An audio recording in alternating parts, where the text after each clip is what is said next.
O tema da minha mensagem hoje é as dimensões do amor de Cristo. As dimensões do amor de Cristo. Esse texto que nós vamos ler é Paulo escrevendo à igreja de Efésios, claro. Nesse momento, Paulo está preso em Roma, provavelmente, e ele está preocupado com a igreja de Efésios, porque ele está preocupado em que o fato de ele estar preso possa trazer desânimo para aquela igreja. Mais ou menos assim, puxa, se ele está pensando com os Efésios, né? Se Paulo, que foi aquela pessoa cheia do poder de Deus, que nos pregou o evangelho, que nos ensinou, ele está preso, imagina a gente. Se está dando errado para ele, imagina com a gente, né? Então Paulo quer tirar esse medo deles. E aqui a gente vai ver o que Paulo fala para eles, para consolá-los. Então, a partir do verso 13, Efésios capítulo 3, a partir do verso 13, diz assim: portanto, vos peço que não vos desfaleçais nas minhas tribulações por vós, pois nisto está a vossa glória. Por esta causa me ponho de joelhos diante do Pai, de quem que toma o nome toda a família, tanto no céu como na terra, para que, segundo a riqueza da sua glória, vos conceda que sejais fortalecidos com poder, mediante o seu Espírito, no homem interior. E assim, habite Cristo no vosso coração, pela fé, estando vós arraigados e alicerçados em amor, a fim de poderdes compreender com todos os santos qual é a largura e o comprimento e a altura e a profundidade, e conhecer o amor de Cristo, que excede todo entendimento, para que sejais tomados de toda a plenitude de Deus.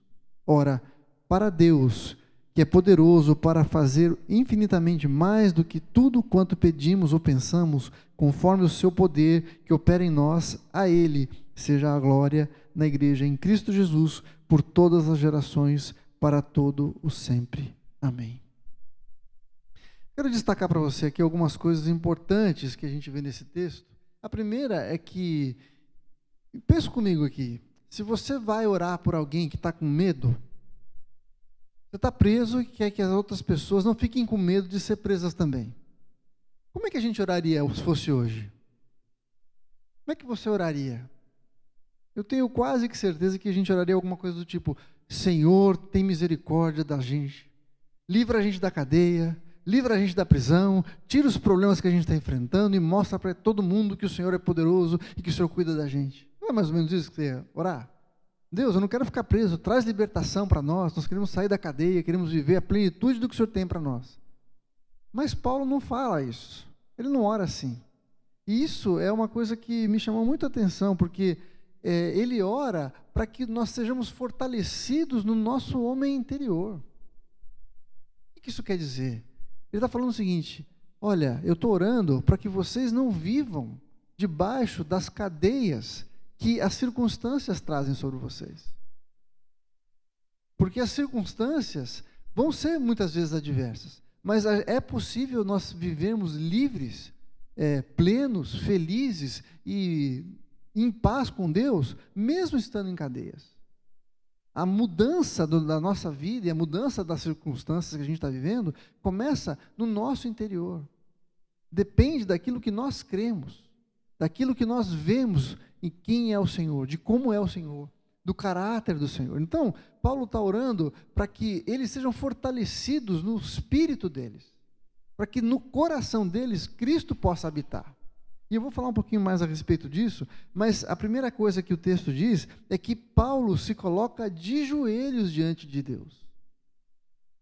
Sabe, para a gente orar, a gente não precisa necessariamente estar de joelhos. Você pode orar de pé, você pode orar deitado. Às vezes você está dirigindo e está orando, não é assim? Mas o que Paulo está dizendo aqui é que em algum determinado momento ele falou assim: não, vou parar tudo que eu estou fazendo e vou gastar um tempo orando a Deus. E muitas vezes a gente tenta resolver os nossos problemas fazendo uma série de coisas, né? Você vai conversar com alguém, você vai procurar um empréstimo do banco, você vai trabalhar mais, você vai tentar conversar com as pessoas com quem você tem problema, e deixa a intervenção de Deus para o final. Quando deu tudo errado, você não consegue fazer mais nada, você não tem mais o que fazer, aí você resolve orar. E o que Paulo está falando é o seguinte: não, eu vou fazer o seguinte, eu sei que vocês estão preocupados, estão com medo, mas eu vou parar o que eu estou fazendo e vou colocar meu joelho no chão eu vou gastar tempo, eu vou me dedicar, eu vou focar em orar e clamar a Deus para que Ele faça alguma coisa no coração de vocês. Vamos ler mais uma vez esse texto? Por esta causa me coloco de joelhos diante de Deus, de quem toda a família toma o nome, tanto no céu como sobre toda a terra. Ou seja, Deus, eu estou orando ao Deus, ao Pai que está sobre toda a terra e todo o céu, aquele que tem toda a autoridade. Para que segundo a riqueza da sua glória, ou seja, segundo o seu poder, segundo a majestade de Deus, que é grandiosa, ele tá se usando, está se valendo do poder de Deus, da glória de Deus. Segundo essa glória, vocês sejam fortalecidos com poder. E a palavra para poder aqui é dinamis, ou dunamis.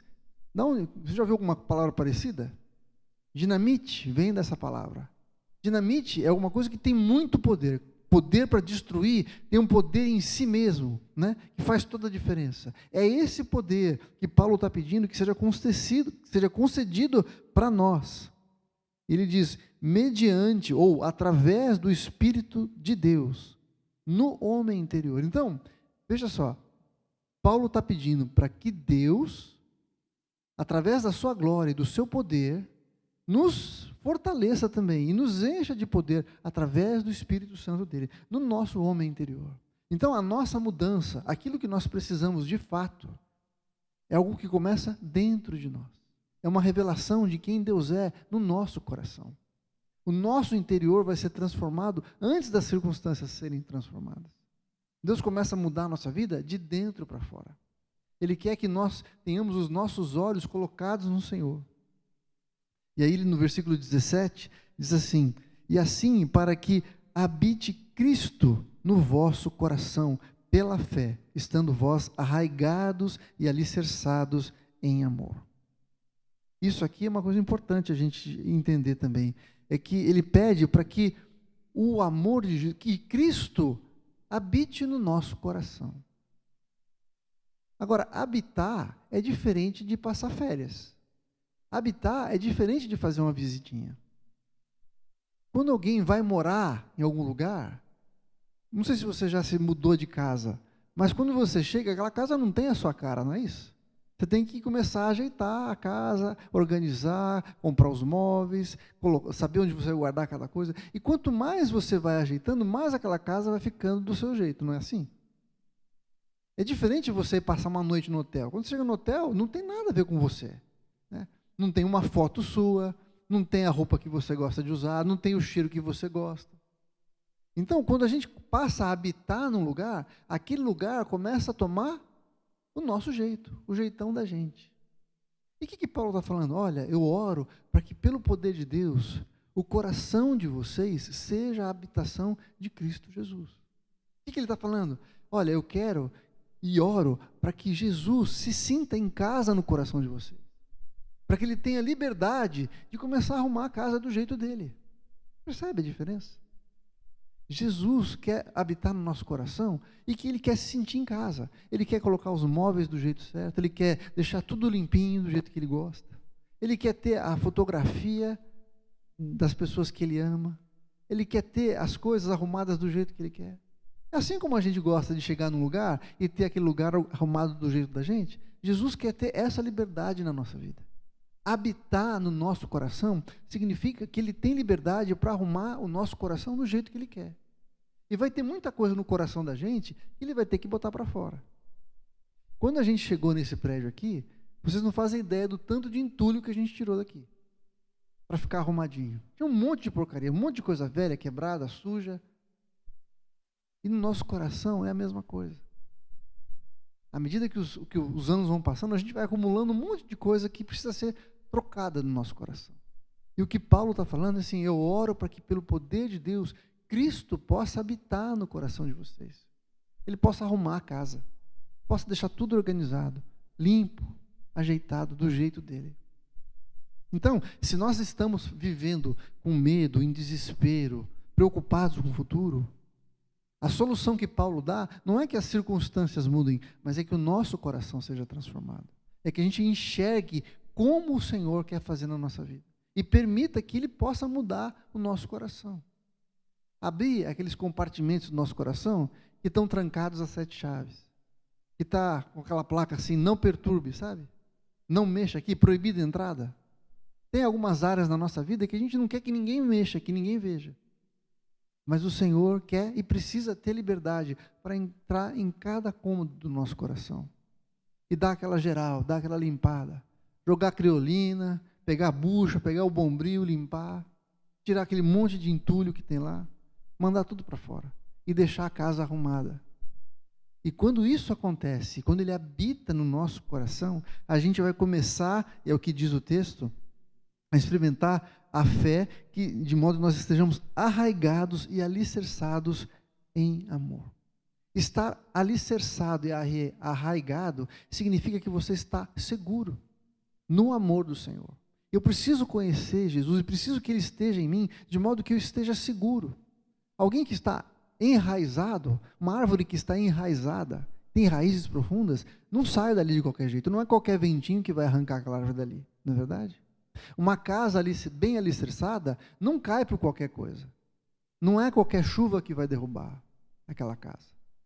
Então, o fato de Jesus habitar no nosso coração faz com que a nossa vida esteja enraizada e alicerçada no amor do Senhor. A fim de que, no versículo 18 diz, a fim de poderdes compreender com todos os santos qual é a largura e o comprimento e a altura e a profundidade e conhecer o amor de Cristo. No fim das contas, Paulo está orando para que a gente possa compreender com todos os santos o amor de Jesus. Compreender aqui é uma palavra que dá o significado de você fazer alguma coisa, não só ter um conhecimento intelectual, mas aquele conhecimento fazer parte da nossa vida. É mais ou menos como dirigir. Tem alguém aqui que não dirige? Ou todo mundo aqui dirige? Tem experiência de dirigir? Ou melhor, andar de bicicleta. Todo mundo aqui anda de bicicleta? Tem alguém que não anda de bicicleta, não sabe andar de bicicleta?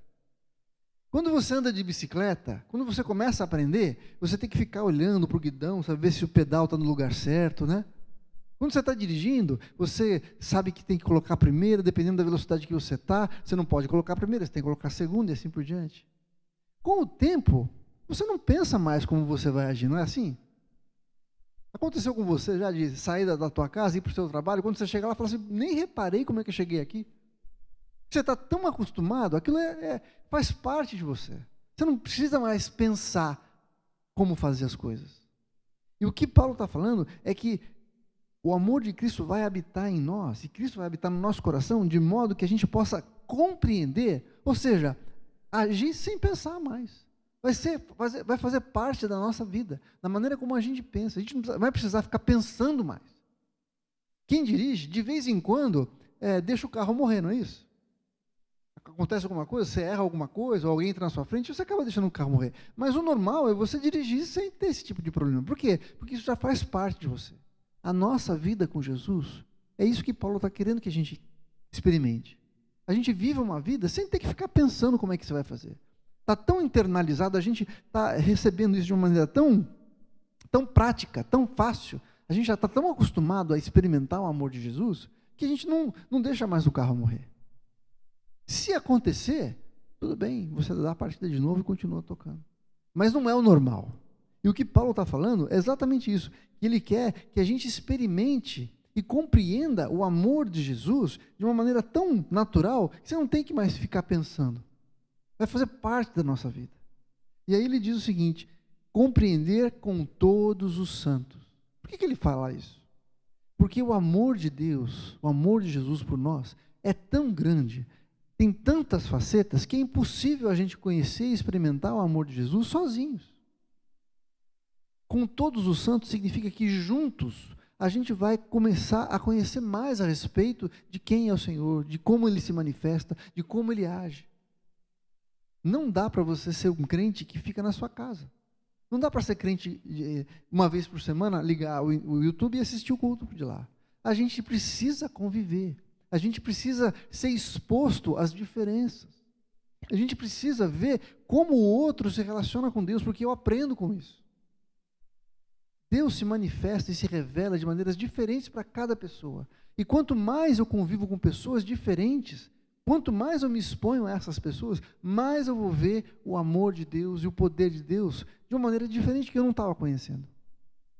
Eu tenho um filtro e você tem um outro filtro. E esses filtros diferentes nos fazem enxergar a luz do Senhor, a maneira que o Senhor se manifesta e a maneira como Ele age, de maneiras diferentes. Então, quanto mais experiências diferentes eu tiver, mais eu vou conhecer a Deus. Por isso que a gente precisa congregar, gente. Por isso que a gente precisa estar junto. Por isso que a gente precisa estar exposto um ao outro. E muitas vezes estar exposto ao outro gera riscos para nós, não é isso?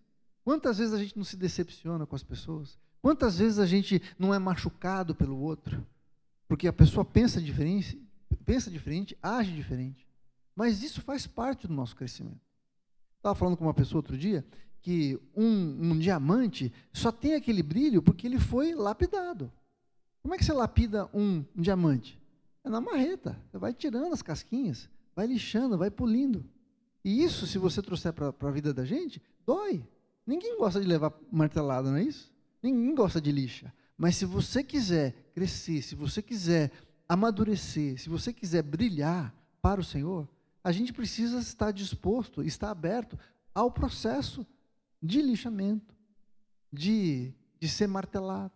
Isso acontece entre nós. A palavra de Deus diz que o amigo é como o ferro, que um afia o outro. Esse processo muitas vezes dói, mas ele é necessário e ele é saudável. E nós precisamos nos expor. Então, com todos os santos, significa que nós precisamos estar juntos. Se você quer experimentar, não ter medo, não ficar preocupado com o futuro, não ser abatido, não se abater por causa das necessidades, das dificuldades da nossa vida, a gente precisa andar junto. Eu preciso encontrar no meu irmão aquele que vai me trazer o apoio, que vai orar por mim, que vai me trazer uma palavra, que eu vou ver na experiência dele com o Senhor, uma esperança para a minha vida. A igreja tem esse papel. Nós nos reunirmos aqui tem essa finalidade também. De aprendermos juntos, mas também de convivendo, a gente possa ver os dons e os talentos de cada um sendo manifestados. E isso vai me ajudar a crescer. Vai me ajudar a fazer com que o corpo de Cristo cresça e amadureça. Então, poder compreender como o amor de Deus se manifesta com todos os santos, faz com que eu possa enxergar o que ele diz aqui, a largura, o comprimento, a altura e a profundidade do amor de Cristo, que excede todo entendimento. É engraçado porque ele fala assim, eu quero que vocês conheçam, que vocês experimentem o amor, mas é alguma coisa que excede o entendimento. Ora, se não dá, exceder o entendimento quer dizer que passa da minha capacidade de entender. Mas ele está pedindo para que Deus nos revele, que a gente possa entender e conhecer. Então parece um paradoxo. Como é que eu vou conhecer e entender algo que excede o entendimento? Como é que isso acontece? E ele mesmo diz, ele fala assim, no versículo 20, ora, aquele que é poderoso para fazer infinitamente mais, além de tudo quanto pedimos ou pensamos. Eu quero me deter, eu quero que você me ajude a pensar sobre esse versículo. Veja como Paulo exagera na descrição, ele fala assim, aquele que é poderoso para fazer infinitamente mais. Ora, o que é infinito? Não tem fim, mas ele fala que é infinitamente além do infinito, é mais do que infinito, além de tudo que nós pedimos ou pensamos. Eu já usei esse exemplo aqui, e eu vou repetir. Às vezes você tem coisa que você tem coragem de pedir para uma pessoa fazer, não tem? Mas tem coisa que você só pensa, mas não tem coragem de pedir, não é isso? Às vezes você tem coragem de pedir, me empresta esse dinheiro até tal dia, né? Mas no fundo você está pensando assim, eu precisava de muito mais, mas eu não tenho coragem de pedir, mas você pensou. E o que o Paulo está falando é exatamente isso. Olha, você tem coragem de pedir algumas coisas, mas tem coisas que você não tem nem coragem de pedir, mas você só pensa. Mas Deus é poderoso para fazer infinitamente mais do que aquilo que você pede ou que você sequer pensa. Você tem noção do tamanho do poder de Deus para fazer aquilo que a gente não tem nem coragem de pedir? E nós somos limitados na nossa imaginação, mas Deus não é. Então, esse Deus é poderoso para fazer muito mais daquilo que a gente pensa ou imagina. Por isso é que Ele é capaz de nos fazer compreender, mesmo que não seja na mente, talvez no nosso coração, aquilo que é o amor de Jesus por nós. E compreender o amor de Jesus muda a nossa vida. Por isso que Paulo usa essas 4 dimensões. E eu quero me debruçar um pouquinho a respeito dessas 4 dimensões que Paulo usa aqui para falar do amor de Jesus. Ele começa dizendo a respeito da largura do amor de Deus, do comprimento do amor de Deus, da altura e da profundidade do amor de Cristo. Cada um dessas dimensões tem um significado e eu quero abordar isso com você. Quando ele diz a respeito da largura do amor de Cristo, ele está falando da sua abrangência. O amor de Cristo é capaz de abranger qualquer pessoa. Todos os povos, todas as raças, todas as línguas, todas as nações, todas as condições sociais, as condições culturais, gente de todo tipo. Qualquer pessoa está debaixo do alcance do amor de Jesus.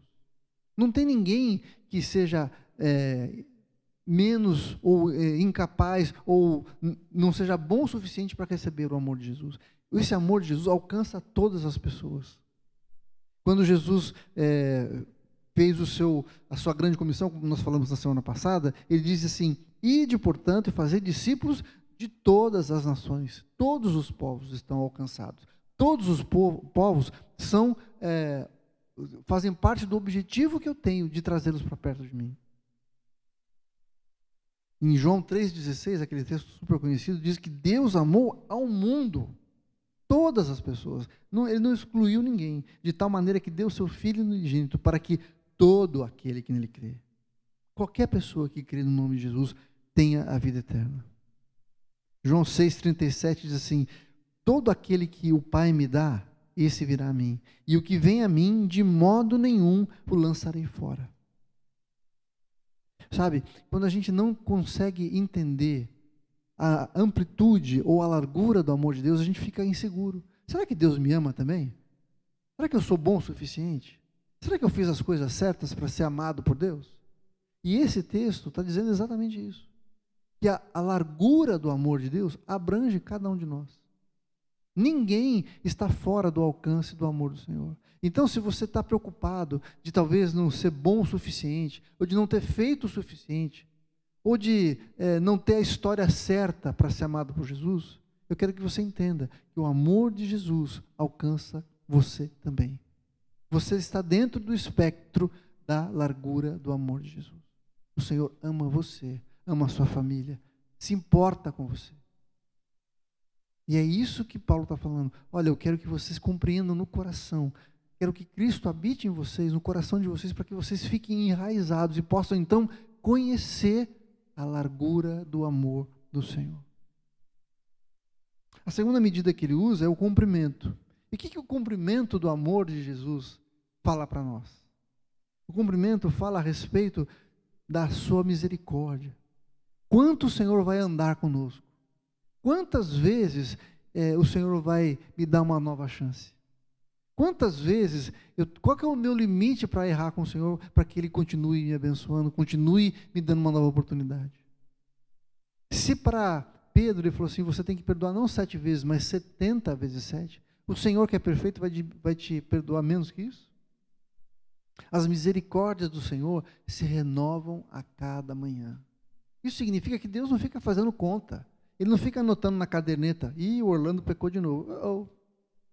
Mais uma vez, Orlando? Puxa vida. Está quase, hein, Orlando?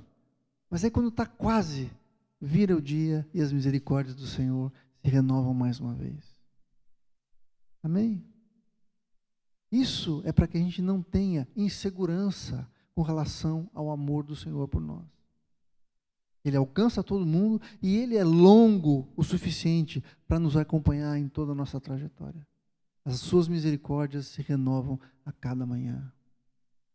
Sabe, a insegurança com relação ao amor de Deus é o que faz com que a gente tenha tantas dificuldades de amar as pessoas, de se relacionar com as pessoas, porque no fundo, o que nós precisamos é sermos aceitos.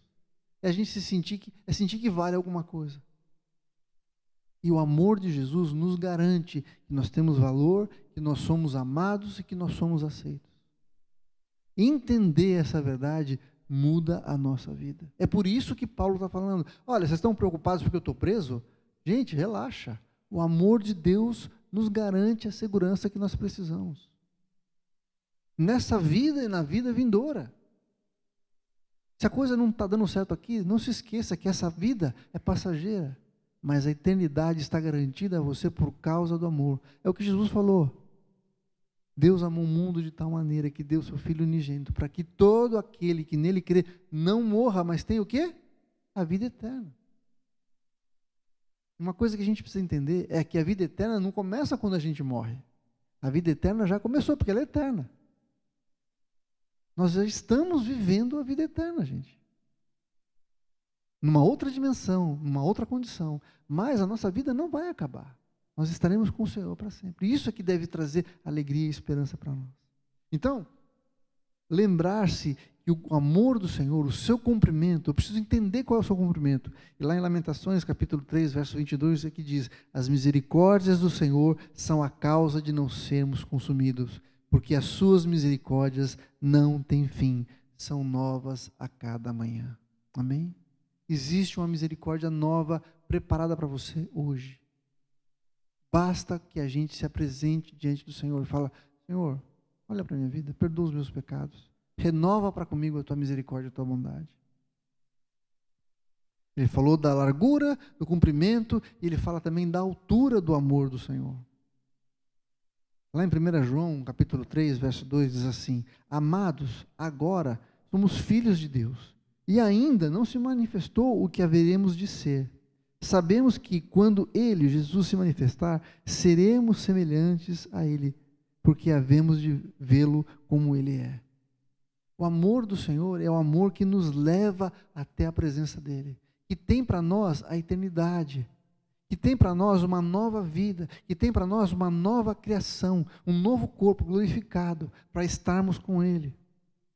João 14, verso 2 e 3 diz assim: na casa do meu pai há muitas moradas, se assim não fora, eu já teria dito para vocês, eu vou preparar lugar para vocês, e quando eu for e vos preparar lugar, voltarei e vos receberei para mim, para que aonde eu estou, estejais vós também.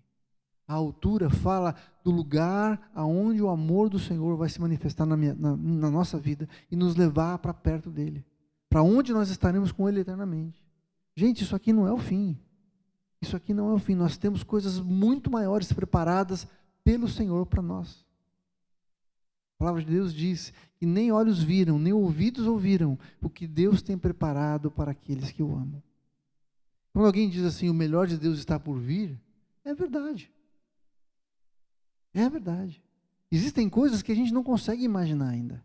A nossa mente não é capaz de entender, de ter essa expectativa, mas nós sabemos pela palavra do Senhor que o Senhor tem algo reservado para nós muito superior ao que nós estamos vivendo. E isso deve trazer alegria e esperança para nós. O amor de Deus é capaz de alcançar todo mundo. O amor de Jesus se renova todos os dias, por isso ele é longo, mas também ele é alto, porque ele nos leva para a presença dele. E por último, o amor do Senhor é profundo. A profundidade do amor de Jesus nos mostra o quanto ele foi até lá no fundo, aonde ele vai nos buscar para nos trazer para perto dele. Salmo 139, verso 7 diz assim: para onde me ausentarei do teu espírito? Para onde fugirei da tua face? Se eu subo aos céus, o Senhor está lá. Se faço a minha cama no mais profundo abismo, também lá estás. Se tomo as asas da alvorada e me detenho nos confins dos mares, ainda lá me haverá de guiar a tua mão, a tua destra me susterá. Para onde eu for, o amor do Senhor me acompanha.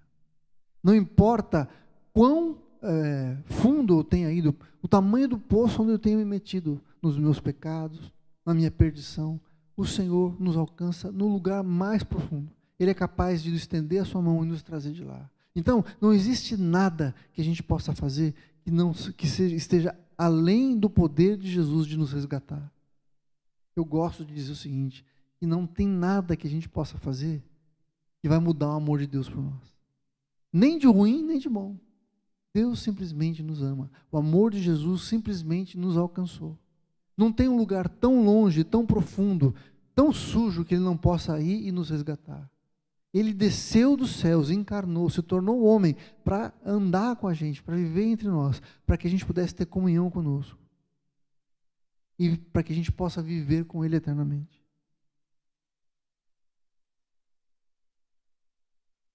Conhecer o amor de Cristo que excede todo entendimento, para que sejais tomadas de toda a plenitude de Deus. Esse é o propósito de Deus para nós. Nós sejamos tomados por toda a plenitude de Deus. Consegue imaginar o que é toda a plenitude de Deus? Muitas vezes o vazio que a gente tem nos faz buscar satisfação em tantas coisas. Numa carreira, numa pessoa, num relacionamento, em conquistas. E isso desvia a gente do foco que é Jesus. Mas na medida em que a gente conhece o amor de Cristo, e conhecer, como eu falei, a gente não tem que ficar pensando mais, já virou automático. Quando as lutas vêm sobre mim, eu não preciso ficar pensando como é que eu vou lidar com isso. Porque eu conheço Jesus, porque eu ando com Ele, porque Ele já arrumou a casa. A minha resposta já começa a ser automática. E se por acaso deixar o carro morrer, é só dar partida de novo. Porque o Senhor é quem cuida da gente. E Ele vai então nos preencher completamente. O amor de Cristo que excede todo entendimento. E assim sejamos tomados da plenitude do Senhor. Aí você pode falar assim, puxa, mas isso é meio difícil. Como é que eu vou viver isso? Como é que eu vou experimentar o amor de Deus? Como é que eu vou fazer com que essa verdade seja uma coisa como andar de bicicleta, que eu não tenha que pensar mais? Existem algumas coisas que a gente precisa se lembrar. A primeira é que existe uma garantia da parte de Deus, do poder de Deus, que é o texto que eu já li.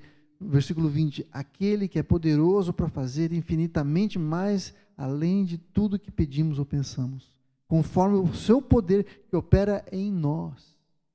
É o poder de Deus que nos leva a essa posição. Você pode dizer assim, eu sou pecador, eu já errei tanto, eu já falei tanto, eu não consigo, eu já tentei e pisei na bola de novo, eu sempre me decepciono com as pessoas, eu sempre faço as pessoas ficarem tristes comigo. Mas é o poder de Deus que é capaz de nos transformar, de nos levar a um novo tipo de relacionamento com Ele e com as pessoas. É o poder de Deus, é Ele que faz isso em nós. Para terminar, lá em Romanos, capítulo 8, os versos 35 a 39, Paulo parece que remete de novo à mesma ideia. Ele diz assim, quem nos separará do amor de Cristo? Será a tribulação, ou a angústia, ou a perseguição, ou a fome, ou a nudez, ou perigo, ou espada? Verso 37. Em todas as coisas, porém, somos mais do que vencedores por meio daquele que nos amou. Porque estou bem certo que nem a morte, nem a vida, nem os anjos, nem os principados, nem as potestades do presente, nem do porvir, nem os poderes, nem a altura, nem a profundidade, nem qualquer outra criatura pode nos separar do amor de Deus que está em Cristo Jesus. Nada pode nos separar do amor de Jesus. Nada pode nos separar da sua graça e da sua misericórdia pela nossa vida. Ele pode nos transformar e pode mudar nossas circunstâncias de dentro para fora. E se as circunstâncias externas não mudarem, o nosso coração vai estar preparado, guardado, enraizado e alicerçado no Senhor. Firmes. Isso significa que eu vou estar firme no Senhor. Não importam as circunstâncias, não importa o que possa vir contra a minha vida, eu estou seguro no Senhor. É por isso que Paulo ora, olha, eu oro para que o poder de Deus leve vocês a experimentarem e conhecerem o amor de Jesus. A sua altura, a sua largura, a sua profundidade e o seu comprimento. E isso vai transformar a nossa vida. O Salmo 1 fala a respeito do homem que medita na palavra do Senhor dia e noite. Diz que esse homem é feliz, que ele é bem-aventurado, porque ele é como uma árvore plantada junto a ribeiros de águas, cujas folhas não secam, e no seu tempo dão o seu fruto. A árvore plantada junto a ribeiros de águas tem as suas raízes profundas e ela é alimentada pelas correntes que estão subterrâneas. E ele fala assim, mas o ímpio não é assim. O ímpio é como a palha, que é levada de um lado para o outro, por qualquer tipo de vento. A palha não tem raiz. A palha, qualquer coisinha leva ela embora. Mas nós que meditamos na palavra do Senhor dia e noite, somos como árvores plantadas, cujas raízes são profundas. Então, nós não somos levados de um lado para o outro por qualquer tipo de vento. Nós estamos firmes no Senhor. O Senhor é quem nos mantém firmes, porque nós meditamos na sua palavra dia e noite. É isso que nos garante a segurança que nós precisamos ter. Jesus também falou, e com isso eu vou terminar, a respeito de dois tipos de fundamentos, de dois homens diferentes. Um constrói a sua casa sobre a rocha, o outro sobre a areia. Quando vem a chuva, aquele que construiu sobre a areia, a sua casa é derrubada, mas aquele que construiu sobre a rocha, a sua casa permanece. E ele fala o seguinte, aquele que ouve as minhas palavras e as pratica, é como aquele que constrói a sua casa sobre a rocha. Você quer experimentar o amor de Deus, estar enraizado, estar alicerçado no Senhor? Como é que a gente faz isso? A gente viu que a palavra do Senhor fala. Eu preciso meditar na sua palavra dia e noite. Eu preciso fazer com que a palavra do Senhor seja alguma coisa natural para mim. Eu não preciso mais pensar. É como dirigir. Eu estou tão acostumado com a palavra do Senhor que ela me faz caminhar sem que eu tenha que ficar pensando. Isso me faz estar seguro. Agir e obedecer aos mandamentos de Jesus faz com que a gente esteja alicerçado sobre a rocha. Não é qualquer tipo de chuva que vai nos abalar. A chuva vem, as tempestades acontecem, mas elas não nos derrubam. As ventanias vêm, mas elas não nos levam de um lado para o outro, porque estamos enraizados, estamos fortalecidos no Senhor. Não importa a circunstância pela qual está passando. As condições externas podem nos afetar, mas nós vamos ser transformados e vamos estar seguros se o amor de Jesus habitar em nosso coração. O conhecimento a respeito desse amor, da sua largura que alcança a todos, da sua misericórdia, do seu cumprimento que não muda. Tenho sempre mais da porção do Senhor todos os dias. A esperança que eu tenho de habitar com Ele eternamente. E de saber que Ele vai até o mais profundo para nos tirar daquele lugar de perdição, de pecado, de afastamento do Senhor. Ele vem atrás de nós. Nós somos como aquela ovelha que ficou perdida. Ele deixa as 99 e vem nos buscar. Isso deve trazer alegria e esperança para a nossa vida. O Senhor tem o seu amor sobre nós. Nada pode nos separar do amor de Jesus. Agora é hora de você colocar essa questão que está no seu coração, te trazendo tristeza, abatimento, angústia, medo. Não deixa que isso te desanime. Não deixe que isso te desanime. Coloque-se diante do Senhor, de joelhos diante do Pai, clamando a Ele, para que as verdades a respeito do amor de Jesus transformem o seu coração, tragam firmeza, te mantenham enraizados e alicerçados no amor do Senhor. O amor que nada pode nos separar. Nada pode nos afastar do amor de Jesus.